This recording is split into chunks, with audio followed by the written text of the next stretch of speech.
Yeah, hi there everybody. It's the 20th of September 2009. It's late on in the afternoon, and I just want to have a little brief snip if I could.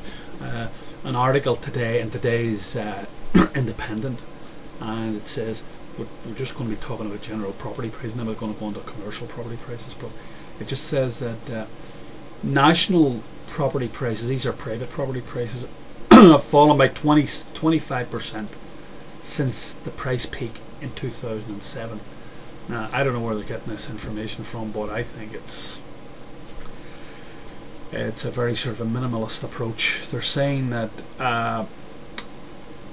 over the first 8 months of this year, prices have gone down by 10%, which is 4% more than they fell for the same period in 2008.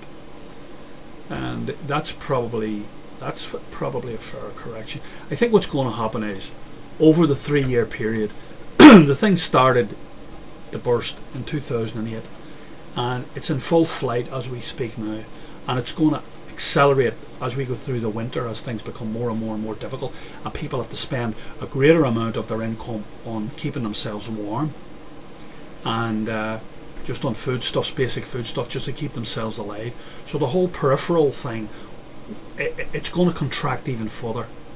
And what's going to happen by the end of next year, the whole property thing will have gone down by at least 50% over what it was in 2007 when it was at its peak. And I think we can see that today in expensive houses, as we talked about in the previous snips. Really expensive houses, they have virtually collapsed. There's nobody in the market for them, because banks are not in the way of loaning for property speculation in our lifetime again. That's not going to happen in the next 20-25 years. Forget about that. It's not going to happen again. The other thing is an article in yesterday's Sunday Independent, which is very big, and I couldn't get a chance to put it on. I have to scan it another end, and it won't fit into my scanner. I have only a little scanner here. But anyway, the bottom line, it's called by a man called John Drennan, and it says, retail rental market now close to collapse. So we can see the manifestation. I mean, we see it. People who live in houses see it, because if you have a mortgage, you see it just on a day-to-day basis. But if you're involved in renting commercial property from a retail point of view, if you're selling something like shoes or selling anything, you need to have a premises to sell it from. Generally speaking, you need to have a shop front, as it were, to display your goods. And what's happened is this man Drennan, it's a long convoluted article, but it basically says that what's going on in the personal property market, where private houses, has been mirrored in the commercial retail end of things, and it's gone into free fall. And they're saying that people who are up to renewing their rental agreements with their landlords are now looking for 50% and more reduction. So, and that seems fairly obvious for obvious reasons. I mean, we're going to have, by the end of this year, we've got just less than 4.5 million people in this country here, and we have I think the total workforce is around 2.4%, and sorry, 2 million, 2.3, 2.4 million, and by the end of the year, the total workforce, out of that workforce, the total number of people unemployed will be around about 500,000, over 500,000. So that's about 25%. These are depression figures. These are like staggering figures. These are like unbelievable figures. And I think that it's obviously going to manifest itself right across the whole property market, not just in private property, but in commercial property, in retail property. So the article is very definitive, and it just paints a very, very gloomy, not too nice picture. But listen, that's reality, and that's what we have to deal with.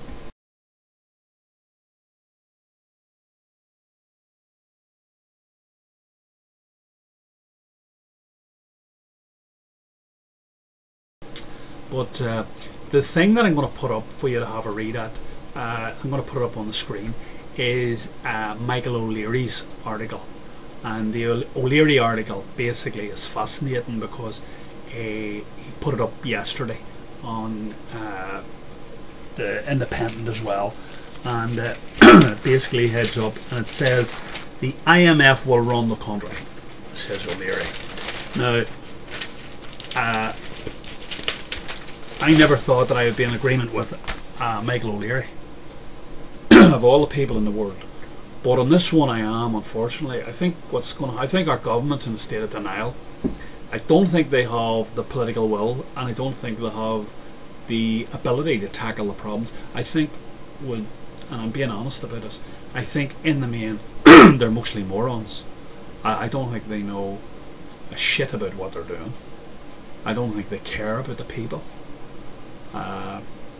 They and their mates, all the property speculators, engaged in a whole just a period of just largesse and gambling on a massive scale, and crushed the little country into an economic iceberg. And these are the same men that did this, that crushed our little country. They're the ones that are running around now saying to everybody, it's all right, everybody, we know what we're doing. We're going to borrow 54 billion and give it to our mates, or let them all off the hook. We're going to give it to the banks, and the banks are going to buy these toxic assets off our friends, the property speculators, and they're going to walk away scotters. They're going to walk away scot-free from it.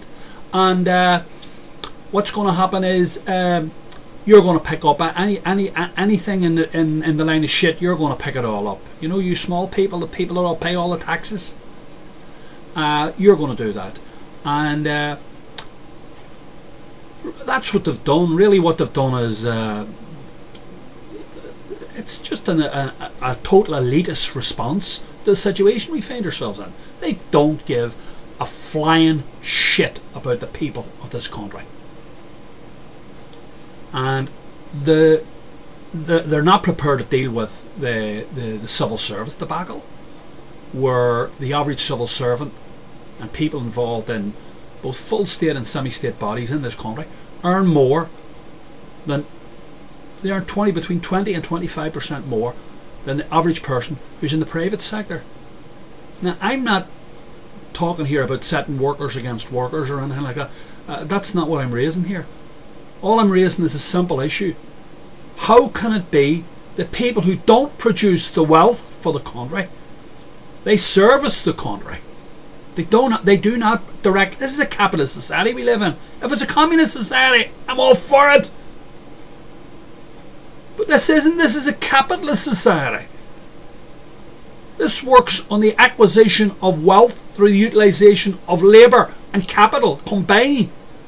And what's happened is a group of people who service the country and service the state now earn more money.